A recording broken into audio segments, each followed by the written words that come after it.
Hi, I'm Marley Drone with Columbia Animal Services. I'm superintendent here and wanted to talk to you a little bit today about winter pet tips and things you should be thinking about. So far we've had sort of a mild fall, mild start to almost winter, and it can be a little deceiving, but the truth is some cold is coming and we want people to be thinking ahead of time of what they need to do for their pets.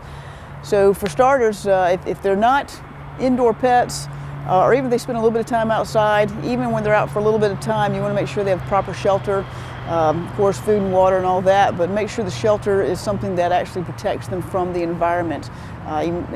Cold rainy days, just cold days. If they're going to be out for any length of time or spend the night out, even more important to make sure that shelter is going to be enough to get them through the evening. But also think about their water bowls. If it gets cold enough at night, they can freeze, and you want to either have the water someplace where you can keep it from freezing or check it first thing in the morning every single day. Check it again at night before you go to bed and make sure they can always get to good clean water throughout the day and evening. If you're going to have your animal outside for any length of time and you've got shelter for them, just that doghouse isn't always enough. So consider some blankets, some good wheat straw. Go to your local pet store, see what they're recommending for good insulative type stuff you can put in their dog houses. Including cat, think about your cat too. If they're outdoor, we think of cats as being able to go places and hide and find good warm shelter, but that's not always the case. So give them some thought as well. Make sure you set something up for them.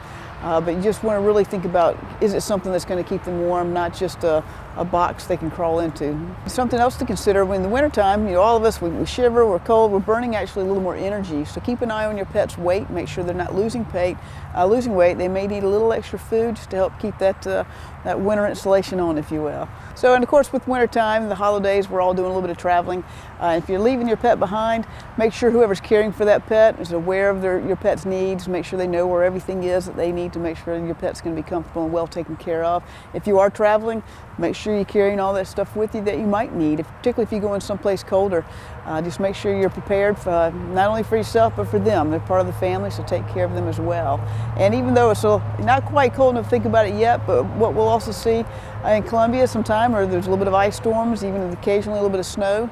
Think about that. If you're out walking, keep an eye on their feet, so not only for ice, but if you're out walking your dog, but if there's salt put out, make sure you clean all that off their feet when you come back in the house or once you get home. So little things like that, just give thought that if it's a situation where you're a little uncomfortable in, they might be as well. So think about their needs just like you would your own. If you run into something you're not sure about, give us a call. We're at 776-7387. We'll be happy to answer your questions. There's also a lot of great sites out there. It's always good to Google, what do I do about this? A lot of great tips out there on the internet that can help us all out, but definitely give us a call if you need anything to help you with your pet.